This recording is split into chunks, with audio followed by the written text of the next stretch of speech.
నమస్తే, welcome to OTV సమాజం కోసం మన టీవీ. మనం ప్రస్తుతం నిజామాబాద్ జిల్లాలోని ఆలూరు మండలం మిర్దపల్లి గ్రామంలో ఉన్నాము.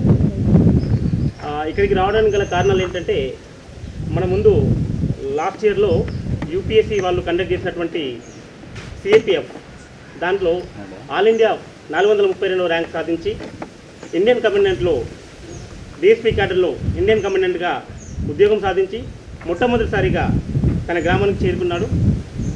అతను మన ముందున్నాడు. ఇప్పుడు తన బాల్యం ఏంటి, తన విద్యాభ్యాసం ఏంటి, తను ఈ విజయం సాధించడానికి కారణాలు ఏంటి, తనే అడిగి తెలుసుకుందాం. నమస్తే రాము. నమస్కారం. బాగున్నారా? మీరు యూపీఎస్సీలో కండక్ట్ చేసినటువంటి సిఏపిఎఫ్ దాంట్లో ఆల్ ఇండియా 432 ర్యాంక్ సాధించి మొదటిసారిగా మీ ఊరికి వచ్చారు. మీ ఊరికి రావడం పట్ల మీ సంతోషం ఏంటి, మీరు ఇక్కడ దాకా చేరుకోవడానికి గల కారణాలు ఏంటి, ఒక్కసారి మా ప్రేక్షకులకు చెప్పండి. నమస్కారం, నా పేరు కర్నాల రాము. మాది మిర్దాపల్లి గ్రామం, ఆలూరు మండలం. నేను యూపీఎస్సీ సిఏపిఎఫ్ 2024 ఎగ్జామినేషన్లో ఆల్ ఇండియా 432 ర్యాంక్ సాధించాను. సో మీరు అడిగినట్టుగా రీసెంట్గా జూన్ 13కి రిజల్ట్స్ వచ్చాయి సిఏపిఎఫ్కి. దెన్ ఆఫ్టర్ దట్ ఇదే నా ఫస్ట్ టైం ఇక్కడికి రావడం. So I'm feeling very happy. అంటే చిన్నప్పటి నుండి ఇక్కడ పెరిగాను. సో అంత నాస్టాలజిక్ ఫీలింగ్స్ అవన్నీ and very motivating and very pushing me. చాలా ఇక్కడికి వచ్చిన వెంటనే మీ ఇంటి పర్సనల్ వాళ్ళు కావచ్చు, చుట్టుపక్కల వాళ్ళు కావచ్చు, మీ డాడీ ఫ్రెండ్స్ కావచ్చు, మిమ్మల్ని ఎలా ట్రీట్ చేశారు? డెఫినెట్లీ ఇంతకుముందు వచ్చిన దానికి ఇప్పుడు వచ్చిన దానికి తేడా ఏంటి? డెఫినెట్లీ అదొక చెరిషింగ్ మూమెంట్. అంటే అందరూ అప్రిషియేట్ చేస్తుంటే, అంటే కంగ్రాచులేట్ చేస్తుంటే మంచిగా అనిపిస్తుంది. And that's a good feeling. And లైఫ్లో కూడా ఫస్ట్ టైం అలాంటి అంటే ఒక చిన్న సక్సెస్ సాధించాక ఎవరైతే గ్రీట్ చేస్తుంటారో and when you're accepting all those things చాలా బాగా అనిపిస్తుంది. And I'm feeling it very proud. Okay, మీ పేరెంట్స్ ఎలా ఫీల్ అవుతున్నారు? ఈ సంతోషాన్ని ఎలా రిసీవ్ చేసుకుంటారు? మీ అచీవ్ని వాళ్ళు ఎలా రిసీవ్ చేసుకుంటున్నారు? యాజ్ ఐ ఫీల్ వాళ్ళు చాలా హ్యాపీగా ఉన్నారు. నేను దాన్ని డిస్క్రైబ్ చేయలేను. వాళ్ళు మాత్రం చాలా హ్యాపీగా ఉన్నారు. అంటే ఇంటర్తో అవుతారా, ఇంకా ఏమన్నా ముందు ప్రయత్నాలు చేస్తారా? లేదు, నా మెయిన్ టార్గెట్ వచ్చేసి సివిల్ సర్వీసెస్. ఓకే, నేను సివిల్ సర్వీసెస్కి ప్రిపేర్ అవుతుండగా అంటే చాలా ఎగ్జామ్స్ రాస్తున్నాను. అందులో సిఏపిఎఫ్ ఒకటి. సో నాది ఎన్సీసీ బ్యాక్గ్రౌండ్ ఉండే. సో కొద్దిగా డిఫెన్స్ కూడా టచ్ ఉండే నాకు కాలేజ్లో ఉన్నప్పటి నుండి. ఓకే, అంటే ఇది మొదటి జాబ్ కాదు మీకు. దీనికన్నా ముందు గతంలో డిఆర్డిఏలో జాబ్ చేశారని విన్నాము. అదేంటి? నేను నా కాలేజ్ వచ్చేసి పంజాబ్ ఇంజనీరింగ్ కాలేజ్ చండీగఢ్లో చేశాను. ఆ తర్వాత అంటే ఒక రకంగా ప్లేస్మెంట్ రకంగా నాకు డిఆర్డిఓలో యాజ్ అ రీసెర్చ్ అసిస్టెంట్గా నాకు జాబ్ వచ్చింది, ప్రాజెక్ట్ ఇంజనీర్ లాగా. సో అక్కడ చేసి ప్రిపరేషన్ స్టార్ట్ చేశాను. నేను యూపీఎస్సీకి స్టార్ట్ చేశాను. దాంట్లో ఎన్ని సంవత్సరాలు చేశారు? అరౌండ్ 2 years చేశాను. 2 years చేశాను. ఇప్పుడు రిజైన్ చేశారా? రిజైన్ చేశాను. అరౌండ్ 1 year అవుతుంది రిజైన్. ఇప్పుడు కమాండెంట్ ఎప్పుడు ట్రైనింగ్ ఉంటుంది కదా, ఆ ట్రైనింగ్ ఎప్పుడు వెళ్తారు? అంటే ఇంకా యూపీఎస్సీ రీసెంట్గా మెరిట్ లిస్ట్ ఇచ్చింది, ర్యాంక్ అంతా ఇచ్చేసారు. ఇప్పుడు నెక్స్ట్ ఒక 1-2 monthsలో సర్వీస్ అలాట్ అవుతుంది. ఆ తర్వాత 1-2 monthsలో ట్రైనింగ్ అంటే స్టార్ట్ అవుతుంది. పోస్టింగ్ ఎక్కడికి వచ్చి మీకు? అంటే సర్వీస్ని బట్టి ఉంటాయి. ఇప్పుడు సిఏపిఎఫ్లో 5 సర్వీసెస్ ఉంటాయి. Okay, CRPF, BSF, ITBP, CISF, SSB. So మన ర్యాంక్ని, మన ప్రిఫరెన్స్ని బట్టి వాళ్ళు మన సర్వీస్ అలాట్ చేస్తారు. చూస్ చేసుకోవడం అంటే మీరు చేసుకోరా? మనం ప్రిఫరెన్స్ ఇవ్వచ్చు. ఓకే, 5 సర్వీసెస్లో మీకు ఏ ఫస్ట్ కావాలని ప్రిఫరెన్స్ ఇవ్వచ్చు. ఆ తర్వాత మనకు వచ్చిన ర్యాంక్ని బట్టి వాళ్ళు డిసైడ్ చేస్తారు. మీ బాల్యం ఎక్కడ? మీ విద్యాభ్యాసం ఎక్కడ అంటే బాల్యంలో ఎక్కడ చదువుకున్నారు? నేను 10th వరకు నిజామాబాద్లో చదువుకున్నాను. ఎంఎస్ఆర్ స్కూల్లో 10th అయిపోయింది. ఆ తర్వాత +1 +2 వచ్చేసి నవోదయలో చేశాను, నిజాం సాగర్. ఆ తర్వాత నా ఇంజనీరింగ్ వచ్చేసి పంజాబ్ ఇంజనీరింగ్ కాలేజ్ చండీగఢ్లో చేశాను. దెన్ ఆఫ్టర్ దట్ అది అయిన వెంటనే నాకు డిఆర్డీలో ప్లేస్మెంట్ కూడా వచ్చింది, అది వెళ్ళిపోయాను. మీ ఫ్యామిలీ బ్యాక్గ్రౌండ్? మా నాన్నగారు ఏం చేస్తారు, మీ అమ్మగారు ఏం చేస్తారు? మా నాన్నగారు వచ్చేసి కల్లుగీత కార్మికుడు, మా అమ్మగారు బీడీ కార్మికురాలు. సో బేసికల్ I'm from a very decent background. So struggling was everything for this success. అంటే మీ డాడీ కల్లుగీత కార్మికుడు, మరి మీరు ఆ వృత్తికి వెళ్ళకుండా ఇలా ఎందుకు వచ్చారు? ఈ చదువుకోవాలన్న ఆలోచన ఎక్కడి నుంచి వచ్చింది? ఈ ర్యాంక్ సాధించాలన్న అంటే ఉంటుంది కదా, ఒక మనిషికి ఒక గోల్ అనేది, ఏమనేది, అది ఎవరు ఇన్స్పిరేషన్ అనేది ఒకరు ఉంటారు. ఆ ఇన్స్పిరేషన్ మీకు ఎవరు? అంటే ఇప్పుడు తాత కానీ నాన్న కానీ వీళ్ళందరూ బేసికల్ కన్వెన్షనల్గా అదే వృత్తిలో ఉన్నారు. అంటే వాట్ ఐ ఫీల్ అంటే నేనేమనుకుంటానంటే మేబీ వాళ్ళకి ప్రాపర్ గైడెన్స్ లేకపోవడం వల్లనో మంచి ఆపర్చునిటీస్ లేకపోవడం వల్ల they continued in to that field ఉంది. సో కానీ ఇప్పుడు నాకేంటంటే మంచి ఎడ్యుకేషన్ దొరికింది, మా మామయ్య గారు ఉన్నారు, వాళ్ళు మంచి గైడెన్స్ ఇచ్చారు. సో అవన్నీ ఉండడం వల్ల I was aspiring to become very big, అంటే పెద్దగా అవ్వాలి. ఇప్పుడు అందరి కష్టాలు చూస్తున్నాను, చిన్నప్పటి నుంచి ఇదే గ్రామంలో పెరిగాను, అందరూ వ్యవసాయ కుటుంబాలు అందరినీ చూసాను. సో ఇలానే కాకుండా దేశంలో చాలా కుటుంబాలు ఇలానే ఉంటాయి. So want to contribute my self to the society, అంటే ఏదైనా ఒకటి చేయాలి, పెద్దగా సాధించాలి. అందుకోసం సివిల్ సర్వీసెస్ అని అక్కడ జర్నీ స్టార్ట్ చేశాను. ఓకే, సో మీ మామయ్య గారు అంటే మీకు ఇన్స్పిరేషన్. మేము రీసెంట్గా విన్నాం, తను కూడా మన రాష్ట్ర ముఖ్యమంత్రి వర్యులు శ్రీ రేవంత్ రెడ్డి గారి మీద అవార్డు అందుకున్నారని తెలిసింది. అది ఎలాంటి అవార్డు, ఏం అవార్డు? అది ఉత్తమ ఉపాధ్యాయుడిగా అవార్డు, అంటే ఆయన junior lecturer government. So year 2025 అనుకుంటా ఆయన సెలెక్ట్ అయ్యారు స్టేట్ బెస్ట్ టీచర్గా. సో ఆయన సీఎం గారు ఆయనకు ఒకసారి మా ఓటీవీ తరఫున కంగ్రాచులేషన్స్. ఓకే, తర్వాత మీరు నెక్స్ట్ స్టెప్ ఏంటి, మీది ఏం చేద్దాం అనుకుంటున్నారు? సో నా అల్టిమేట్ ఎయిమ్ వచ్చేసి సివిల్ సర్వీసెస్, ఐఏఎస్ కొట్టాలనే dream. So definitely I will be working towards it. ఇంకో విషయం ఏంటంటే మీ గ్రామం నుండి ఒక ఎస్పీ గారికి ఉన్నారు, గంగారెడ్డి సార్ అని. తను ఎస్పీ క్యాడర్లో ఉన్నారు. ఆ తర్వాత ఇంకో సంతోష్ సార్ అనేసి సర్కిల్ ఇన్స్పెక్టర్ హోదాలో ఉన్నారు. ఇప్పుడు మీరు డిఎస్పీ హోదాలో వస్తున్నారు. దీని పట్ల మీ గ్రామస్తులు ఎలా రిసీవ్ చేస్తారు మిమ్మల్ని? మొత్తం అంటే అందరు వెల్ విషెస్, ఫస్ట్ అందరూ మంచి ఆశీర్వాదాలతోటే ఏదైనా సక్సెస్. అండ్ ఇప్పుడు నేను గంగారెడ్డి సార్ గారిని చూసిన కానీ, ఇంకా సిఐ సార్ గారిని కలిసారా గంగారెడ్డి సార్ని ఎప్పుడైనా? లేదు, ఆయన హైదరాబాద్ ఉన్నారు. బట్ ఇప్పుడు ఈ అర్చీ వచ్చిన తర్వాత కలిసారా? మరి కలుద్దాం అనుకుంటున్నారా? కలుద్దాం అనుకుంటున్నా. If I have chance then I will definitely meet. రీసెంట్గా నాన్నగారిని కలిసారట. అవునా? సో నాకు కూడా ఛాన్స్ ఉంటే కలుస్తాను.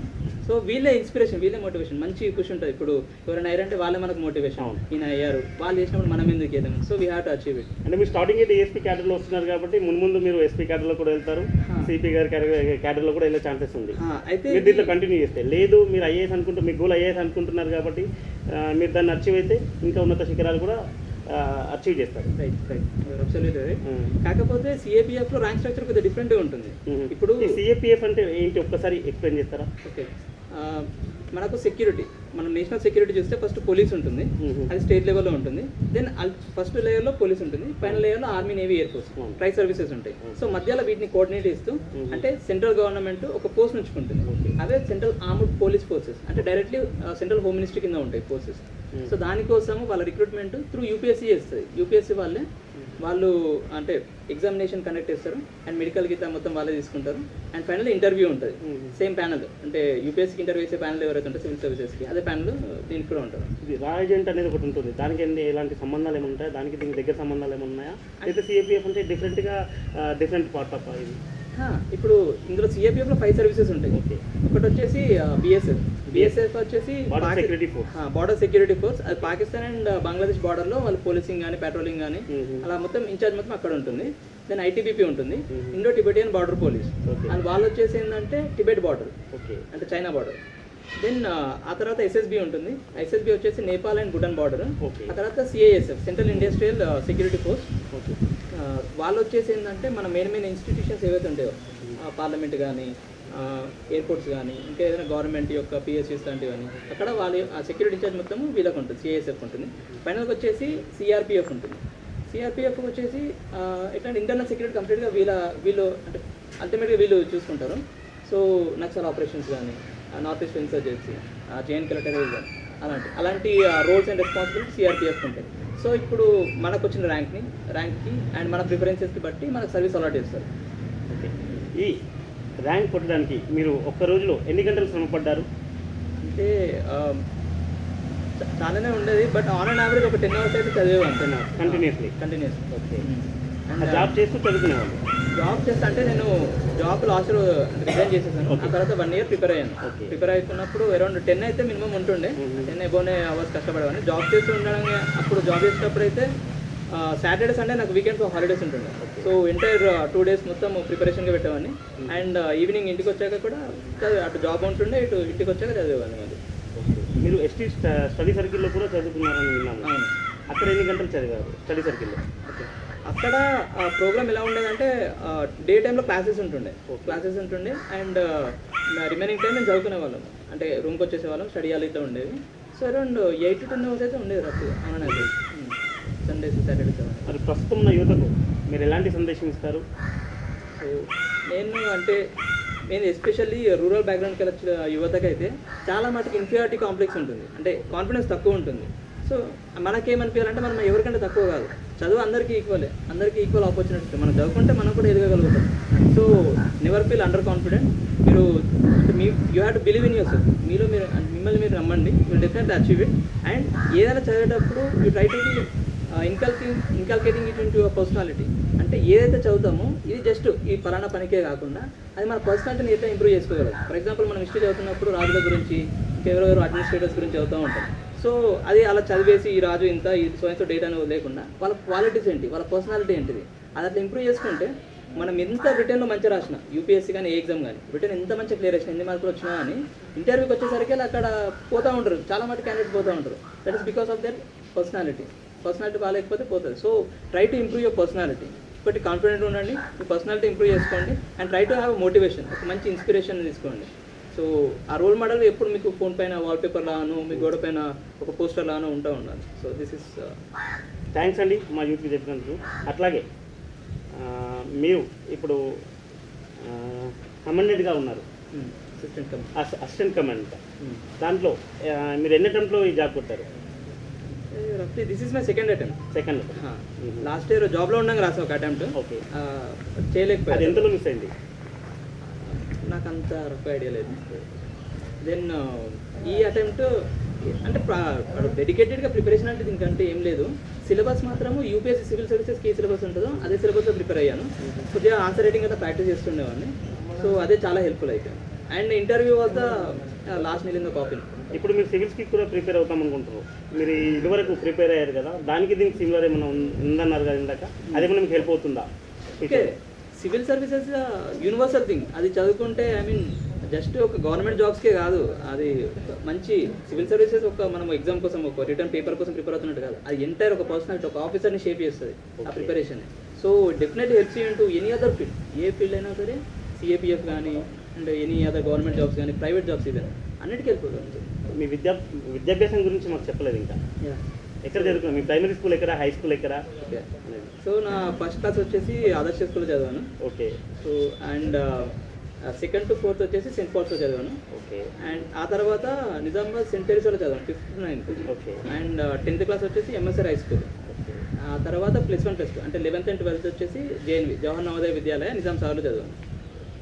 ఆ తర్వాత మళ్ళీ చండీగఢ్కి వెళ్ళాను, పంజాబ్ ఇంజనీరింగ్ కాలేజ్. అక్కడ ఏరోస్పేస్ ఇంజనీరింగ్ చేశాను. దెన్ ఆ తర్వాత డిఆర్డిఓలో ఏ హోదా? Project engineer equivalent. మీరు ఈ ఈ డిఫెన్స్ తీసుకోవడానికి గల కారణాలు ఏంటి? ఇది కొద్దిగా డిఫికల్ట్గా ఉంటుంది, దీన్ని ఎందుకు చూస్ చేసుకున్నారు? దీనికి గల ఏమైనా ఇన్స్పిరేషన్ ఉందా? సో నేను కాలేజ్లో ఉన్నప్పుడు ఎన్సీసీలో ఉండేవాడిని, ఎన్సీసీ సి సర్టిఫికేట్. సో అప్పుడు ఉన్నప్పటి నుంచే మాకు వచ్చిన ట్రైనింగ్ కానీ అండ్ ఫర్దర్గా నాకు ఎన్సీసీలో ఉన్నప్పుడు ర్యాంక్స్ అంటే పొజిషన్స్ ఉండేవి. సో అక్కడ కూడా మంచిగా క్యాడెట్స్ని లీడ్ చేస్తుండే నేను. అదొక మోటివేషన్, ఒక లీడర్షిప్ స్కిల్స్ అక్కడ నుండే డెవలప్ అయిపోయాయి. So want to get in to the armed forces, army navy air force try చేద్దాం అనుకున్నాను. కానీ అంటే అటు వెళ్తే మళ్ళీ ఇటు రాలేము సివిల్ సర్వీసెస్ వైపు. అక్కడ మళ్ళీ మ్యాండేట్ కూడా ఉంటుంది, అక్కడ సర్వీస్లో ఉండగా ఇట్స్ రారాదని. సో అందుకోసమని నేను ఇక్కడ సైడ్ వచ్చేసాను.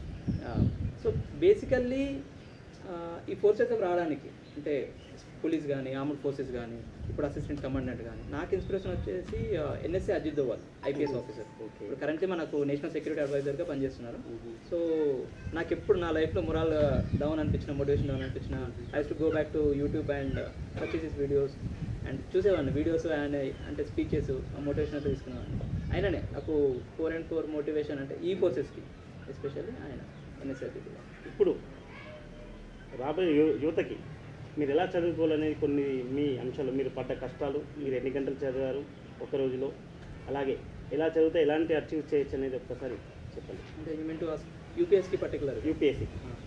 సో యూపీఎస్సీ వచ్చేసి సివిల్ ఎలా చదివితే ఎలా అచీవ్ కావచ్చు, ఏ కోర్స్ తీసుకుంటే ఎలా కావచ్చు అనేది ఒక్కసారి.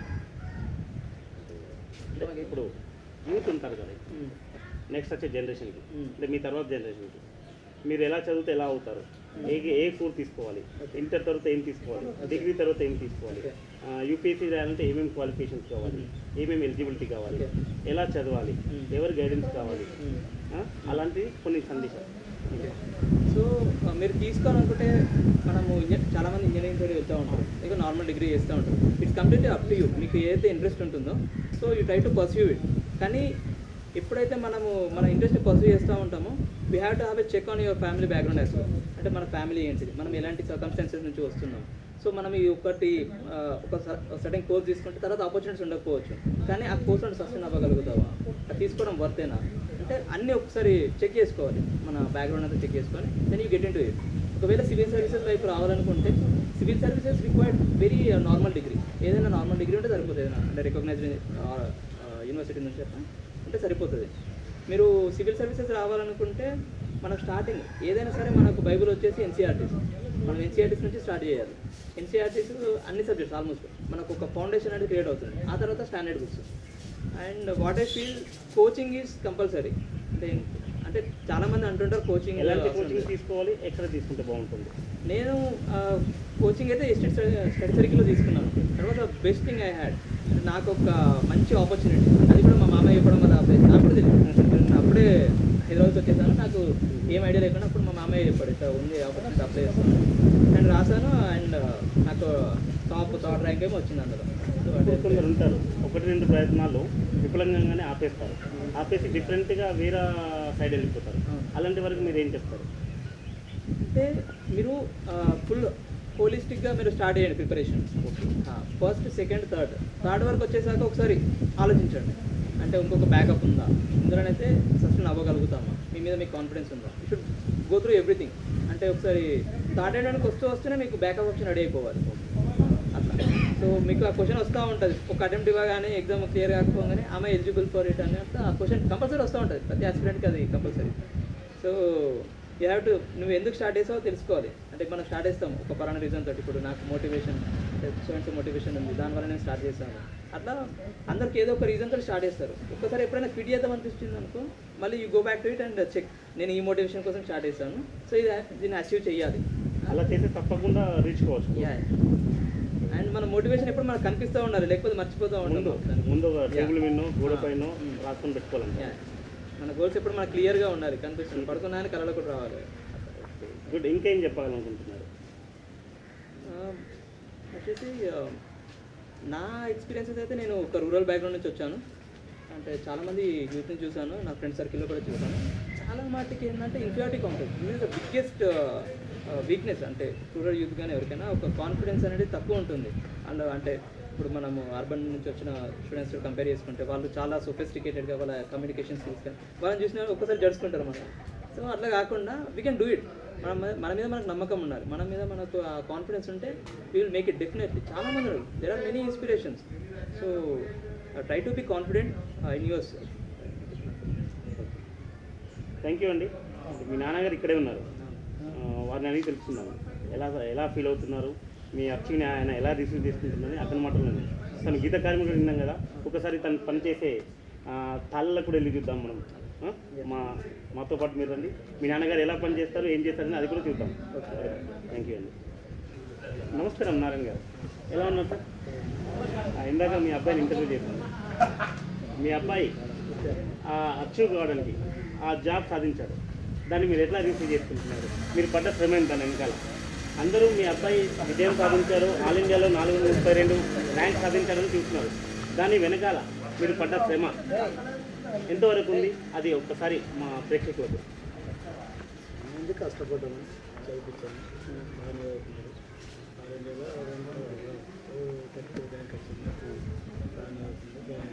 దాన్ని మీరు ఎలా రిసీవ్ చేసుకుంటున్నారు? ఎంత హ్యాపీగా ఉంది మీకు? సంతోషం. దీంతో అడ్జస్ట్ అవుతారా? మరి మీ బాబు అంటున్నారు ఐఏఎస్ అవుతాను, సివిల్కి వెళ్ళిపోతున్నాను. మీరేం చెప్తున్నారు? దీంతో ఆగిపోమంటున్నారా లేదా ఇంకా పైకి చదువుకుంటున్నారా? చదువుకుంటున్నాను.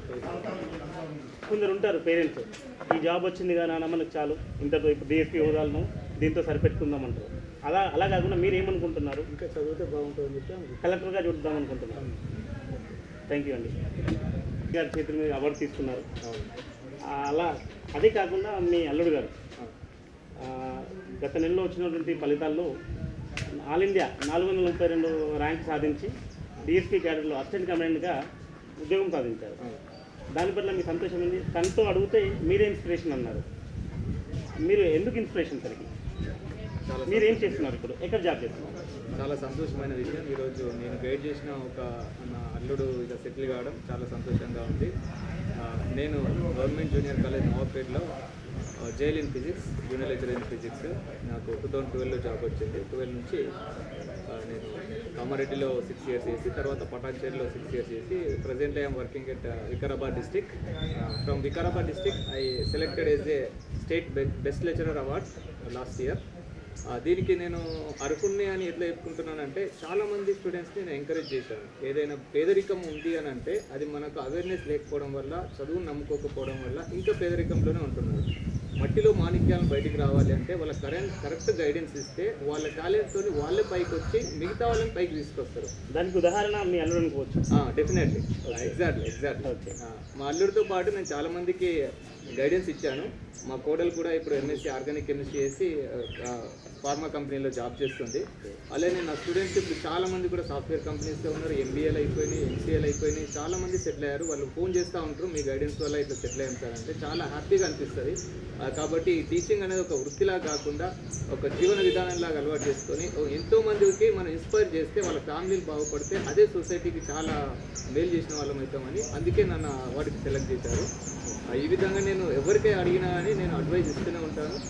అది నాకు సహజంగా వచ్చింది. నేను చిన్నప్పటి నుంచి సెంట్రల్ దాంట్లోకి వెళ్ళడానికి కారణం ఏంటంటే, నేను సెంట్రల్ యూనివర్సిటీలో పీజీ చేశాను. అప్పటి నుంచి పిల్లలందరినీ సెంట్రల్ లెవెల్లో ప్రిపేర్ చేయాలి, అయితే స్టేట్ లెవెల్లోనే కలుగుతుంది. ఆ ఇన్స్పిరేషన్తోనే మా వాడిని నవోదయ స్కూల్లో వేసాను, సెంట్రల్ స్కూల్లో. అక్కడ నుంచి వాడికి ఐఏఆర్ఈలో వచ్చింది, ఏరోనాటికల్ ఇంజనీరింగ్. కానీ ఇంతటితో ఆగొద్దు, మనం సెంట్రల్ దాంట్లో ఉండాలి అని Kalpana Chawla alumni Pondicherry Punjab engineering college Chandigarh, దాంట్లో కల్పనా చావ్లా చదివిన దాంట్లో నేను చదువుతానంటే నేనే స్వయంగా వెళ్ళి అక్కడ జాయిన్ చేసి వచ్చాను. అక్కడికి వెళ్ళిన తర్వాత వాడికి జస్ట్ పుషప్ ఇచ్చాను, వాడి టాలెంట్తో ఇంకా ముందుకు వెళ్ళిపోయాడు. అది చాలా సంతోషం. నేటి యువత ఇలాంటి అడ్వైజ్ తీసుకొని వాళ్ళు ముందుకెళ్తే వాళ్ళ పేదరికం అంతా వెళ్ళిపోతుంది. ఇలా ప్రతి కుటుంబం నుంచి ఒకరు బయటకు వస్తే వాళ్ళ కుటుంబంలో మిగతా వాళ్ళని కూడా బయటకు తీసుకొస్తారని నేను ఖచ్చితంగా నమ్ముతున్నాను. Thank you. నమస్తే ఓటీవీ, సమాజం కోసం మన టీవీ. ప్రస్తుతం మనం మిర్దపల్లి గ్రామంలోని గ్రామ పంచాయతీలో ఉన్నాము. యూపీఎస్సీ కండక్ట్ చేసినటువంటి సిఏఐఎఫ్లో ఆల్ ఇండియా 430 సాధించినటువంటి రాము గారి గ్రామంలో ఉన్నాము. అదేవిధంగా గ్రామంలోని యాళ్ళ సాయిరెడ్డి అనే రైతు దగ్గర ఉన్నాము. తను నిజాం సాగర్ ప్రాజెక్ట్ దగ్గర చైర్మన్గా కూడా చేశారు. అతని మాటల్లో అదే కాకుండా ఈ రామ్తో కాకుండా ఈ గ్రామంలో ఎస్పీ క్యాడర్లో ఉన్న గంగారెడ్డి సార్ ఉన్నారు, సిఐ హోదాలో సంతోష్ సార్ ఉన్నారు. ఇతను ఇప్పుడు డిఎస్పీ హోదాలు రావడానికి వాళ్ళు ఎలా హర్షం వ్యక్తం చేస్తున్నారు అనేది వారి మాటల్లో విన్నారు. నమస్తే సార్. మీ ఊర్లో ఇప్పుడు గంగారెడ్డి సార్ ఉన్నారు, ఎస్పీ హోదాలో సిఐ గారు ఉన్నారు, సంతోష్ సార్ గారు. ఇప్పుడు కొత్తగా రామ్ గారు వచ్చారు, ఆర్డీఓ గారు ఉన్నారు, సంతోషం. మరి ఇప్పుడు ఈ హోదాలో డిఎస్పీ హోదాలో అసిస్టెంట్ కమాండెంట్గా రావడం మీకు ఎలా ఉంది, ఎలా సంతోషంగా ఫీల్ అవుతున్నారు గ్రామస్తులు? ఒకసారి ఈ ఆల్ ఇండియా ర్యాంక్ రామ్ గారు సాధించడం అనేది ఈరోజు మా మిర్దపల్లి గ్రామంకి ఎంతో గర్వకారణం. ఆయన పట్టుదలతోని, ఆయన కృషి ఫలితంగా ఈరోజు ఆయన దేశం కోసం ఈరోజు అక్కడ ఉద్యోగం సంపాదించడం, ఒక మంచి ర్యాంక్ సంపాదించడం మా గ్రామస్తులందరికీ ఒక పండుగ వాతావరణం అనేది. ఇంకా యువతకు మీరు ఏం చెప్పాలనుకుంటున్నారు? మీ గ్రామంలో ఉన్న యువతకు కానీ మీ చుట్టుపక్కల యువత ఏముంది, ఏదన్నా భవిష్యత్తు అనేది ఈరోజు మనం ఏమో చేస్తే వచ్చేది కాదు. విద్యతోనే భవిష్యత్తు అనేది మారుతుంటుంది. ఇప్పుడు రాము కానీ వాళ్ళ చెల్లెలు కూడా హైదరాబాద్లో జాబ్ చేస్తుంటారు. ఈయన కూడా ఇప్పుడు ఆల్ ఇండియా లెవెల్లో సాధించడం గర్వకారణం. గత వారంలో రాష్ట్ర ప్రభుత్వం ఏర్పాటు చేసిన సన్మానం కార్యక్రమం రామ్ గారు చేశారు. అందులో మీ ఊరి పేరు రాష్ట్రం వరకు చేరింది. భారతదేశం ఓన్లీ నాట్ ఓన్లీ తెలంగాణ, 29 రాష్ట్రాలలో రాముతో మా మిర్దపల్లి గ్రామం అనేది గుర్తింపబడింది. సంతోషం sir. Happy. Thank you sir. సరిపోతుంది.